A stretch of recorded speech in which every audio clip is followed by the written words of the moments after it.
حضرت خواجہ معین الدین چشتی رحمۃ اللہ علیہ، جو خواجہ غریب نواز کے نام سے مشہور ہے، 1141 AD یعنی 536 ہجری میں سستان کے ایک گاؤں سنجر میں پیدا ہوئے۔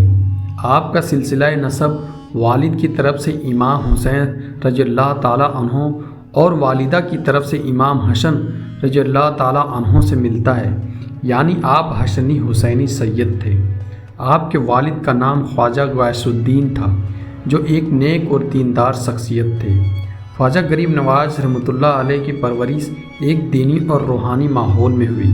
بچپن ہی سے آپ نہایت نیک طبیعت، نرم دلی اور شفیق انسان تھے۔ جب آپ 15 سال کے تھے تو والدین کا سایہ سر سے اٹھ گیا۔ والد کی وراثت میں آپ کو ایک باغ اور ایک پان چکی ملی، مگر دنیاوی کاموں کی طرف طبیعت میل نہ ہوئی۔ ایک دن جب آپ باغ میں کام کر رہے تھے، ایک بزرگ حضرت ابراہیم قندوسی رحمۃ اللہ علیہ وہاں سے گزرے۔ آپ نے ان کی خدمت میں کھانا پیش کیا، جس سے خوش ہو کے انہوں نے آپ کو روحانی فیض عطا کیا۔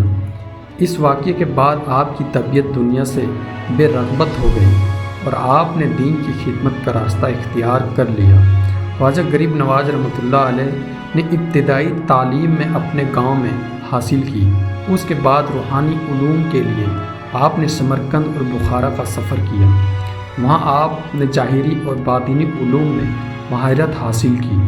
آپ نے حضرت خواجہ عثمان ہارونی رحمۃ اللہ علیہ کے ہاتھ پر بیعت کی اور ان کا دست مبارک پر روحانی تربیت حاصل کی۔ آپ کو خواب میں رسول اللہ صلی اللہ تعالیٰ علیہ وسلم کی زیارت ہوئی، جس میں آپ کو ہندوستان جانے کا حکم دیا گیا۔ 1191 AD میں آپ ہندوستان کے شہر اجمیر پہنچے۔ یہاں آپ نے اپنی تبلیغی سرگرمیوں کا آغاز کیا۔ آپ کے اخلاق، محبت اور عزیزی سے متاثر ہو کے ہزاروں لوگوں نے اسلام قبول کر لیا۔ اجمیر اس وقت پرتھوی راج چوہان کے زیر حکومت تھا۔ یہاں ہندو اور دوسرے مذہب کے ماننے والے بڑی تعداد میں رہتے تھے۔ خواجہ غریب نواز رحمۃ اللہ علیہ نے نہایت حکمت اور صبر کے ساتھ اسلام کی تبلیغ کی۔